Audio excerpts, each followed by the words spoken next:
خبر شامل کرتے ہیں اکاڑا سے حافظ محمد مدثر سعید کی رپورٹ کے مطابق دیپالپور کی سرزمین پر یوم عہد قرآن کا انعقاد کیا گیا۔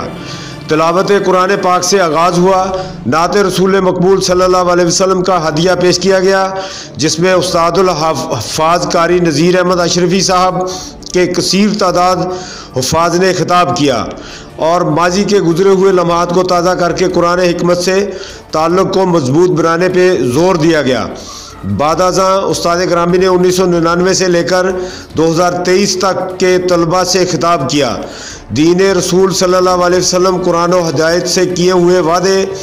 کو یاد دلایا اور حفاظ کرام سے عہد لیا کہ زندگی کی آخری سانس تک قرآن مجید یاد رکھیں گے۔ اس روح پرور نشست پر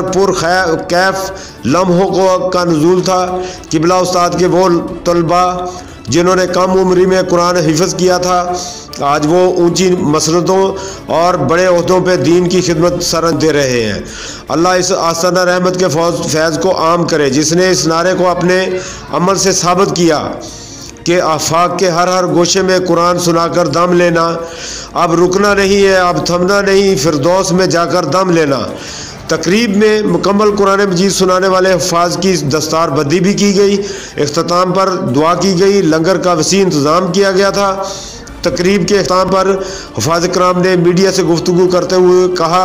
کہ انشاءاللہ اپنے استاد محترم قاری نذیر احمد اشرفی صاحب کے مشن پر ہمیشہ گامزن رہیں گے۔ نبی کریم صلی اللہ علیہ وآلہ وسلم کا پیارا فرمان ہے، جو کوئی میرا امتی مجھ پر روزانہ 50 مرتبہ درود پاک پڑھے تو کل بروز قیامت میں اپنے اس امتی کے ساتھ مصافحہ کروں گا۔ تو کثرت سے درود شریف پڑھیے، صلو علی